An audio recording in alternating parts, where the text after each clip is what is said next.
እኔ ከተማ ነኝ። አንተ ነው ያንተ ነው ብፅዕት አንቺ ነሽ የኪዳኑ ጽላት ብፅዕት አንቺ ነሽ። ወወልድ ወመንፈስ ቅዱስ አሃዱ አምላክ አሜን። በስመ አብ ወወልድ ወመንፈስ ቅዱስ አሃዱ አምላክ አሜን። በስመ አብ ወወልድ ወመንፈስ ቅዱስ አሃዱ አምላክ አሜን። እንግዲህ በግራም በቀኝም ያላችሁ ያው ለዚህ መንፈሳዊ በዓለ ልደት ለክርስትና ጥሪ የተደረገላችሁ እንግዶች እግዚአብሔር በሰላም በጤና ለብርሃነ ልደቱ ለብርሃነ ጥምቀቱ እንዲሁም ዛሬ ደግሞ የቢንያም ለታና የሃና ከበደ የመጀመሪያ ልጅ እግዚአብሔር ሰጥቷቸው ከመውለድ በላይ ደግሞ የዛሬው በዓል ለየት የሚያደርገው መንፈሳዊ ሰማያዊ ከመላእክት ጋር የሚያቀላቅል ሰማያዊ ልደት ያገኘበት ቀን ነውና ልጅቷ እና ለዚህ ክብር እግዚአብሔር ስላበቃቸው ክብርና ምስጋና ይግባው። ክብርና ምስጋና ይግባው። እንደምን ዋላችሁ? እንደምን ዋላችሁ?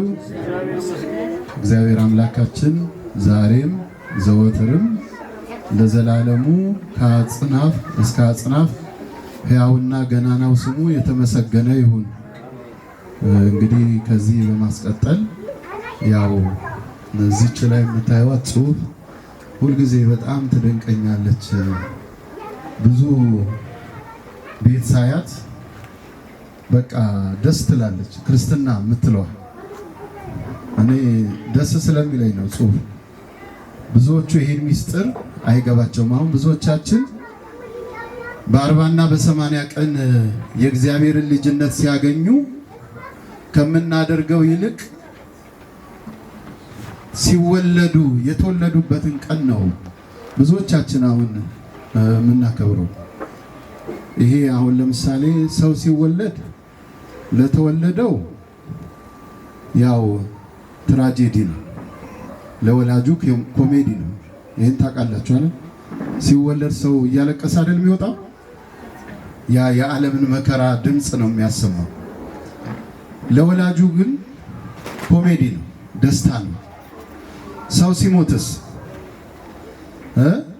ለቀባሪው ትራጀዲ ይሆናል፣ ለተቀባሪው ደግሞ ኮሜዲ ይሆናል። የዓለምን ይሄ መከራውን ዓለም ተገላግሎት ስለሚሄድ ማለት ነው። እና አሁን ሰው ሲወለድ ከመወለዱ በላይ ትልቁ ክብር ሊኖረው የሚገባው ይቺ ክርስትና የምትለው ናት። ይሄ ዝም ብሎ አይገኝም። ይሄ እግዚአብሔር ለፈቀደላቸው በሥላሴ ልቡና ለተጻፉ በሥላሴ ልቡና ውስጥ ተጽፈው ለተዘጋጁ ሰዎች እንጂ ይሄ ሰማያዊ ልደት ይገርማቸዋል። ብር ስላለ፣ ገንዘብ ስላለ፣ ስልጣን ስላለ፣ ሀብት ስላለ በአብ በወልድ በመንፈስ ቅዱስ ስም ተጠምቆ ይህን ክርስትና ለማግኘት ከላይ ካልተፈቀደ በስተቀር ማንም የማያገኘው መንፈሳዊ ሰማያዊ ልደት ማለት ክርስትና ነው። ይሄ እንግዲህ ትልቅ ደስታ ነው። ዛሬ ሁለቱ ወላጆች ሐናና ቢንያም ብቻ አይደለም የተደሰቱት። ልጃቸው ተወልዳ ከጠባቡ ወደ ሰፊው ዓለም መጥታ ተጠምቃ በመንፈስ ቅዱስ በሜሮን ታትማ ስጋውና ደሙን ቆርባ አማናዊ ሰማያዊ ልደት ተጠምቃ የሰማይ ቤት ልጅ ሆና ዛሬ መላእክትም ከማህበራቸው ስለተቀላቀለች ስለዚህች ሕፃን የእግዚአብሔር ልጅነት ማግኘት ጻድቃን ሁሉ ይደሰታሉ ይላል እና የኛ ብቻ ደስታ አይደለም ማለት ነው። ስለዚህ ይሄ በኢትዮጵያ በጣም ሊታወቅና ሊለመድ የሚገባው በጣም ትልቅ ስርዓት ይሄ ነው እና አሁን ሰው ሜሪ ክሪስማስ ብሎ ልደትን ከሚያከብር ይልቅ አያክብር አይደለም። የተወለደበትን ቀን ሰው ሻማ ያበራል፣ ኬክ ይቆርሳል። ግን ትልቁ እኛ አሁን ከመተማርንበትም በኢትዮጵያ ኦርቶዶክስ ተዋሕዶ ቤተክርስቲያን ከተረከብነው ሚስጥራዊ ትምህርት አንጻር ግን ከመወለድ በላይ ግን መንፈሳዊ ልደት ስለሚበልጥ ያን መንፈሳዊ ልደት የበለጠ ልናከብረው እንደዚህ በአማረ ሁኔታ እነዚህ ሁለቱ ባልና ሚስቶች አራያነት ያለውን ነገር ነው ያሳዩት እና አሁን ዛሬ በብዙ ቦታ ላይ ይሄ ክርስትና የሚለው ጽሑፍ ተጽፎ ብዙዎች በጣም በሚገርም ይጋባሉ። ጋብቻቸውን ካረጉ በኋላ ትልቁ ፕሮግራማቸውን የሚያደርጉት ምን ላይ ነው? ክርስትና። ለምንድን ነው? እግዚአብሔር አንደኛ ትዳራቸውን በልጅ ባርኳል አይደለም? በልጅ ስጦታ አንድነታቸው በልጅ ተባረከ። አሁን እቺ የተወለደችው ልጅ የነሱ የአንድነት መገለጫ ናት። ይቺ ሕፃን ማነው? መንፈሳዊ ስሙ እንትን ወለተ ገብርኤል ብርሃነ ገብርኤል ወንድ ነው ሴት ነች ነው? እሺ ብርሃነ ገብርኤል የኔ ናት ማለት አይችልም ቢኒያም። እሷም አትልም ትቆረሳለች። የሁለቱ የአንድነት የተዋህዶ መገለጫ ማናት? እቺ ሕፃን ብርሃነ ገብርኤል ናትና ስለዚህ በዚህ መሰረት ይሄንን በዓል ለማክበር ስላበቃቸው እግዚአብሔር ክብር ምስጋና ይግባው። መቼም ቀንን የሚሰጥ እግዚአብሔር ነው። ሳምንትን የሚሰጥ እግዚአብሔር ነው። እድሜ የሚሰጥ ማን ነው? ጤና ሰጥቶ እድሜ ሰጥቶ ከቁጥር ሳያጎል እነሱም ደግሞ ተጋብተው በቤተሰብ ተመርቀው እግዚአብሔር ፈቃዱ ሆኖ በጎጇቸው ደግሞ ከገንዘብም ከሀብትም በላይ ትልቅ ስጦታ የልጅ ስጦታ ይበልጣል። ነብዩ ዳዊት ምን ይላል? ልጆች የማን ስጦታዎች ናቸው? የማን ናቸው? የእግዚአብሔር ናቸው። አሁን በሰለጠነው ዓለም ልጅ መውለድ ገንዘብ አጥቶ አይደለም ማሳደጊያ፣ የኑሮ ውድነት የለም። እነዚህ ስካንዲኔቪያ የሚባሉ እነ ዴንማርክ፣ ኖርዌይ ጠቅላላ እነዚህ ሀገሮች ላይ ልጅ መውለድ አይፈልጉም። ለምንድን ነው የማይፈልጉ ሲባል ተክለ ሰውነታችን ይበላሻል፣ እናረጃለን፣ እንገረጅፋለን። በዚህ ምክንያት አንወልድም ብለው እነሱ በዚህ አስተሳሰብ ነው የሚሄዱት። ኢትዮጵያ ውስጥ ደግሞ አፍሪካ ሀገር ላይ ስትመጡ ልጅ የማይወለደው ለምንድን ነው? ገና ለገና ኢኮኖሚን ይጓራኛል፣ እንዴት አድርጌ ያሳድገዋለሁ?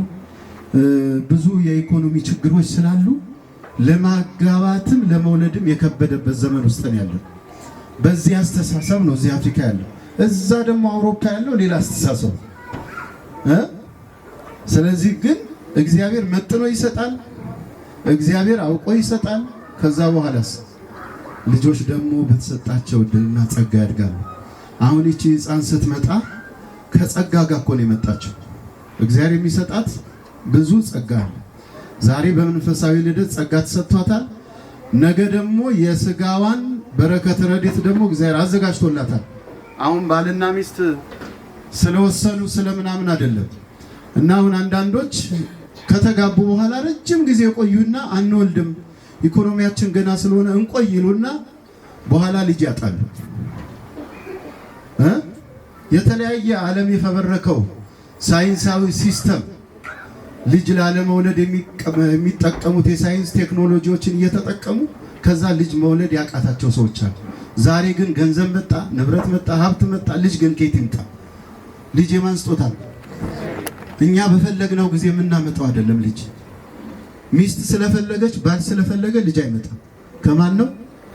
ከእግዚአብሔር ነው። ለዚህ ነው ጊዜያችንን አናጥፋ። የተሰጠንን ጸጋ በእምነት ከተጠቀምን ይወለዳሉ። ቤት ውስጥ ልጅ ሲበዛ ደስ አይልም? ደስ አይልም ወይ? ይሄ እናቶቻችን በተለይ ከኛ በፊት የነበራችሁ በእድሜ ትልልቅ ማዕረግ ያያችሁ እናት አባቶች ታውቃላችሁ። ልጅ በመውለድ ተጠቀማችሁ እንጂ ተጎዳችሁ? ስለዚህ ይሄን የእግዚአብሔርን ጸጋ የእግዚአብሔርን ስራ የሚያፈርስ የዓለም ክፉ አስተሳሰብ ትምህርት አለና እሱ በእኛ በኦርቶዶክስ ተዋሕዶ ቤተክርስቲያን ተቀባይነት የለውም። በእምነት እንኑር። አሁን ልጅ በጣም በብዛት ከሰጠኝ ኢኮኖሚ ችግር ውስጥ ገባና ብዙ ነገር ይሆንብኛል ብለን አንበል። እግዚአብሔር መጥኖ ይሰጣል። እግዚአብሔር መጥኖ መስጠት ይችላል። የዓለም ሳይንስ ለኛ አያስተምረንም። እኛን የሚመራን በጋብቻ ውስጥ መድኃኔዓለም ብቻ ነው። ስለዚህ እሱ ሲፈቅድ ነውና የሚመጡት። በዚህ መሰረት እንግዲህ ለዚህ ክርስትና ሀና ከበደን፣ ቢንያም ለታን ወልደው የእግዚአብሔር ልጅነት ለሚገኙበት መንፈሳዊ ልደት ስላበቃቸው እግዚአብሔር ክብርና ምስጋና ይግባው። በእነሱ ደግሞ ወላጆች ይደሰታሉ። ወላጅ እንግዲህ በሕይወት እያለ ሳይሞት መቃብር ሳይገባ ድንጋይና አፈር ሳይጫነው የልጆቹን ቁም ነገር የሚያይ ወላጅ የታደለ አይደለም? ይሄ ጸጋ ለእኛም ያድለን፣ ለእኛም ይስጠን። ብዙ ጊዜ እናቶች ይጸልያሉ፣ ልጄን ለቁም ነገር አብቅቼ ድሬ ኩዬ በእድሜ ቆይተ የልጆቼን ነገር አሳየኝ ብለው ነው የሚጸልዩት። በዚህ ምክንያት ብዙዎች ደርሰዋል። እና ለዚህ ደግሞ ወላጆች እንግዲህ የሐና ከበደ ወላጅ አባት እናት እንኳን ደስ አላችሁ በድጋሚ ማለት ነው። ለሰርጉም ያው ተደስታችኋል፣ ዛሬም ለክርስትና ተደሰታችሁ። እግዚአብሔር ክብር ምስጋና ይግባው። የሚሳነው ነገር የሌለ ነገም ጸጋና በረከት ይሰጣል እግዚአብሔር። ስለዚህ በዚህ መሰረት ይህንን በዓል አክብረናል። ልጆች የእግዚአብሔር ስጦታዎች ናቸው እና የእግዚአብሔር ስጦታ የሆነ ልጅ ተሰጥቷል።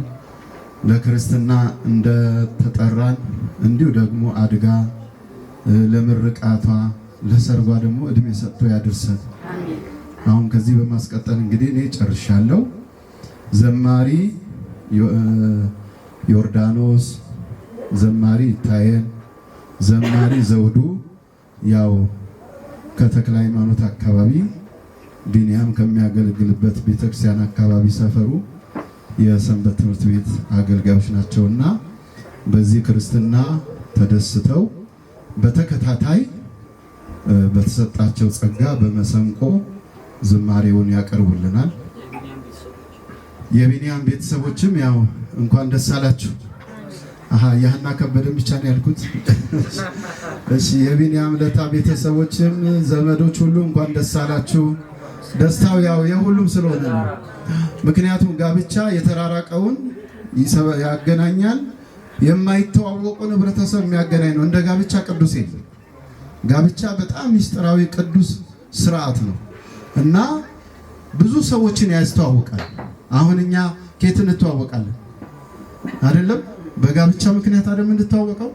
ገና ይቀጥላል። በቃ አዳም ሲተዋወቅ ይሄዳል ማለት ነው እና ዝማሬውን ያቀርቡልናል። ወደ እነሱ ስብሐት ለአብ ስብሐት ለወልድ ስብሐት ለመንፈስ ቅዱስ ስብሐት ለእግዝእትነ ማርያም ድንግል ወላዲተ አምላክ ስብሐት ለመስቀለ እግዚእነ ኢየሱስ ክርስቶስ ክርስቶስ በምሕረቱ ይዘከረን አመዳግም ምጽአቱ ያስተፋፍረን ለሰቦተ ስሙ ያንቃን ወበአምልኮቱ ያጽናን እግዝእትነ ማርያም አይርግ ጸሎተን ወአስተስረይ ኩሎ ኃጢአተነ ቅድመንበሩ ለእግዚእነ ለዘአብልዐነ ዘንተ ህብስተ ወለዛ አስተየነ ዘንተ ጽዋ ወለዘ ሰራለነ ሲሳየነ ወአዘነ ወለዘ ታገሰ ለነ ኩሎ ኃጢአተነ ወለዘ ወሀበነ ሥጋሁ ቅዱሰ ወደሙ ክቡረ ወለዘ አብጽሐነ እስከ ዛቲ ሰዓት ናብሎቱ ስብሐተ ወአኮቴተ ለእግዚአብሔር ልዑል ወለወላዲቱ ድንግል ወለመስቀሉ ክቡር ኢታአኮት ወይሴባ ስሙ ለእግዚአብሔር ወትረ በኩሉ ጊዜ ወኩሉ ሰዓት። በየጊዜው በየሰዓቱ የገናናው የአምላካችን የመድኃኒታችን የአለኝታችን የመመኪያችን የኢየሱስ ክርስቶስ ስሙ ከዘላለም እስከ ዘላለም የተመሰገነ ይሁን። የተወለደችውን ሕፃን ያሳድግልን፣ ለቁም ነገር ያውቃልን። እንደውም እግዚአብሔር ደግሞ ፍሬ ይስጥልን። ከዚህ የበለጠ ደግሞ በኑሯቸው በሕይወታቸው ውስጥ በኢኮኖሚው አድገው ከዚህ በተሻለ ደግሞ እንደዚሁ በክርስትና እየጠሩን እኛም እድሜና ጤና ሰጥቶን ለመገናኘት ያውቃን። ያላገባ ያግባ፣ ያልወለደ ይውለድ፣ ያጣ ያግኝ፣ የታመመ ይዳን፣ የወደቀ ይነሳ። ሀገራችን ሰላም ይሁን። ኢትዮጵያ ሀገራችን ዳሯን እሳት መሃሏን ገነት አድርጎ ይጠብቅልን። ቅዱስ ፈቃዱ ይሁንልን። አባታችን ሆይ በሰማያት የምትኖር ስምህ ይቀደስ፣ መንግሥትህ ትምጣ፣ ፈቃድህ በሰማያት እንደሆነች እንዲሁም በምድር ትሁን።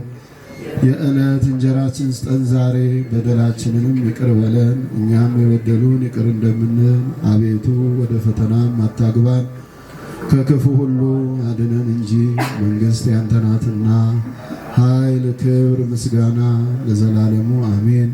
እመቤታችን ቅድስት ድንግል ማርያም ሆይ በመልአኩ በቅዱስ ገብርኤል ሰላምታ ሰላም እንልሻለን። በሐሳብሽ ድንግል ነሽ፣ በሥጋሽም ድንግል ነሽ። የአሸናፊ እግዚአብሔር እናት ሆይ ሰላምታ ላንቺ ይገባሻል። ከሴቶች ሁሉ ተለይተሽ አንቺ የተባረክሽ ነሽ። የማኅፀንሽም ፍሬ የተባረከ ነው። ጸጋን የተመላሽ ሆይ ደስ ይበልሽ፣ ልዑል እግዚአብሔር ከአንቺ ጋር ነውና ከተወደደው ልጅሽ ከጌታችን ከመድኃኒታችን ከኢየሱስ ክርስቶስ ዘንድ ይቅርታን ለምኝልን ኃጢአታችንን ያስተሰርይልን ዘንድ ለዘላለሙ አሜን። ለአብ ለወልድ ለመንፈስ ቅዱስ ክብር ምስጋና ይሁን ዛሬም ዘወትርም ለዘላለሙ አሜን። ትምክህተ ዘመድነ ትምክህተ ዘመድነ ማርያም ትምክህተ ዘመድነ ትምክህተ ዘመድነ ትምክህተ ዘመድነ ማርያም ማርያም ማርያም ማርያም ማርያም እንወድሻለን እንወድሻለን እንወድሻለን በጎ ፈቃዱ ሁሉ በእርሱ ነው። በበጎ ፈቃዱ ሁሉ በእርሱ ነው። ነገር ሁሉ በእርሱ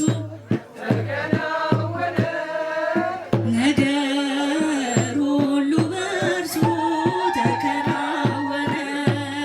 ክረምትና በጋ ሌሊትና ቀን ሁሉን አሳልፎ ነው የሚያስተማረን ምንም ነፋስ ያቆመን ቸር አምላክ ይርዳኝ። ጨበጨባል አመስግኑ። ቆሜ መታየቴ ጨለማን አላውቅም በጉዞዬ ካልኩኝ ገና በጥቼ ተራመድኩ እንደገና በጠላቴ ፊት ሞገስ ሆንከኝ አማኑኤል የኔ መታመኛ በምን እጽናናለሁ በሌለኝ